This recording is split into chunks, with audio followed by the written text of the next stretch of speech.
Hi everybody, video 6, I believe. Okay, this one's about Charlize Theron, but I want to make something clear first. Um, I was thinking about doing a Charlize Theron video before, but then the Bombshell movie came up, and I forgot she was in it. And then that's why I didn't mention her in the last video about the Margot Robbie video. Okay. So, Charlize Theron. Um, she's done a lot of movies. Uh, Ones I'm gonna focus on are the Sweet November. It's called Sweet November, and then um, Monster. And I'll explain and everything now. Okay. So, Charlize Theron has been an actress for a long time. The first time I became aware of her was in 2001 in the movie Sweet November.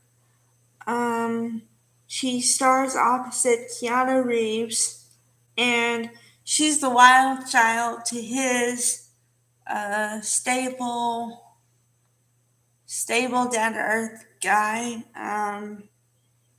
She runs a pet care thing, like facility in her van. Like, she takes care of pets, but she used her van as her marketing tool. So what happens is she was driving and she hit him, and so she got charged with. She had to go to like drive to get back your license. So okay, you know how I guess it depends. I've never had a driver's license myself, so I don't really know. But I guess if you lose it, you have to take a test to get it back.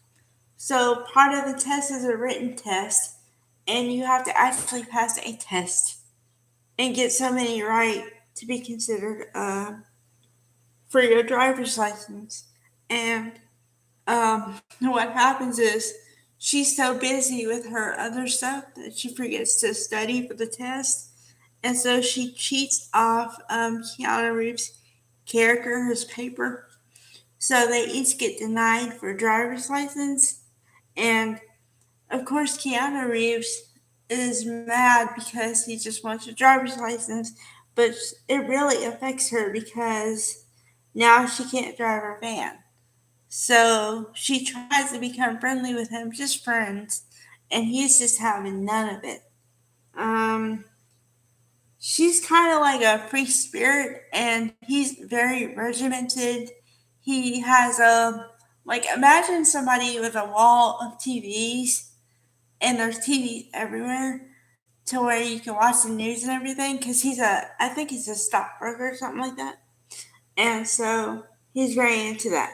He he has the same thing for breakfast, that kind of a guy, you know what I mean? So when she comes into his life, she kind of turns it upside down, but ultimately, um, she teaches him to slow down and enjoy life and stuff, and actually be present in the moment and not worried about the next thing and the next thing. So that's really cool, and they do end up falling in love, but the caveat is, here's the downside. Romantic comedy, there has to be some drama. So she has some sort of cancer, and she's known about it, but she doesn't want to tell him because it's not exactly the best icebreaker. Okay, so he proposes to her, and they only know each other for a month. So that's why it's called Sweet November, because they meet and get to know each other within the month of November. And then by the end of November, she is going to die. She knows she's going to die. So they do everything. They try to pack everything into a month. And they both fall in love in a month. And she wants to say yes to the marriage proposal, but she doesn't want him to feel obligated to take care of her. And she knows it's going to be a short marriage if they got married. So she figures, what's the point? So he kind of teaches her to let go and live life too. they don't get married, but they get really close. And she actually, in the beginning of the movie, she asked him, "Have you ever been in love with anybody? Like, has a woman ever left her scent on you?" Meaning perfume or something, right? So he says, "No, and I don't know what you're talking about." So she literally makes a perfume to smell like her, kind of, and mix a lot of things in there. And so for Christmas, or kind of a early Christmas, she gives him a bottle of perfume so that he can never say he never had the scent of a woman before. So yeah, it's just kind of cool, and like it's funny mostly and sad and poignant and everything, but it makes you think. Life is short. Life is short, and you better enjoy it and do what you want to do today because tomorrow is not promised. That's what I got from it. And it's just a really sweet movie. Like I said, it's about an hour and a half, 2 hours. Uh, it's just a really cool movie. I recommend it. Okay. Movie number two. Okay, Monster. Now this is a more of a drama than comedy, and it's based on the true life story of Eileen Wuornos. Okay, for all of you who don't know, Eileen Wuornos was considered the first female serial killer. She killed men, 7 men, along the interstate in Florida. All along the interstate in Florida. Um, so the thing is she was a hooker. I'm being nice. She's a hooker. So a lot of people put her in a category because she had that profession. So a lot of people did not believe her when she said a lot of them tried to rape her and she only killed them to save herself. Um, Now I'm not gonna say whether she did it or not. I mean, I don't have enough evidence to say yes she did, no she did. Okay. Also, um, she was put in the electric chair, or I don't know if it was electric chair or lethal injection.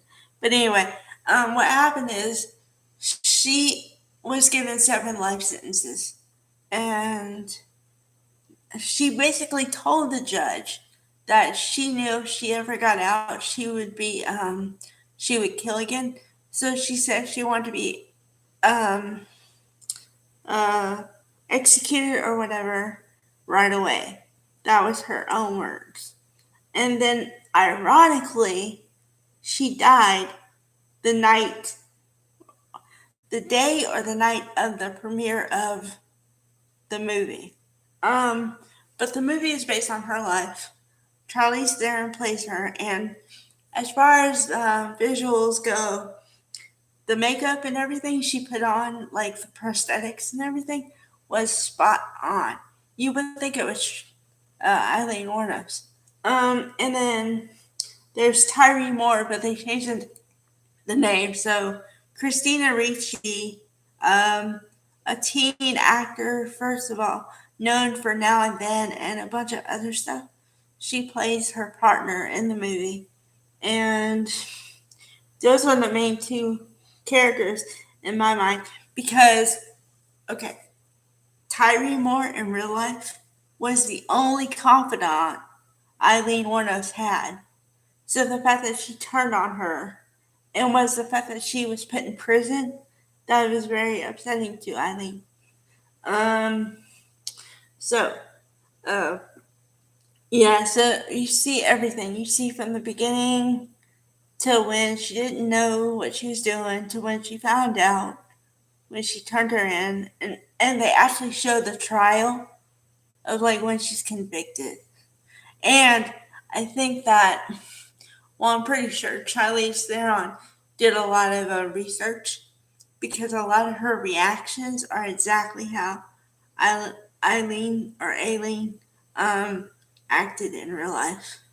Like her reactions were spot on. Everything was spot on. Um, so yeah, if you can't get past the story behind it, it's a good movie. But I think that to give it a real full picture, you have to put the story in there. And I think that it does a good job of giving you a both sides and not just painting the person as a bad person because they did these things.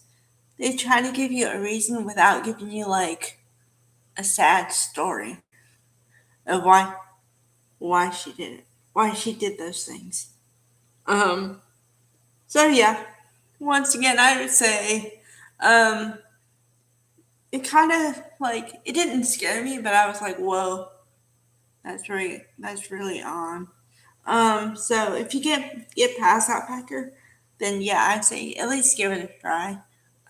It's Monster, Charlize Theron, Christina Ricci, and it was put out in 2003, released in 2003. So I'd say give both of those a shot and just make up your own mind opinion about the movies. Okay. Bye everybody.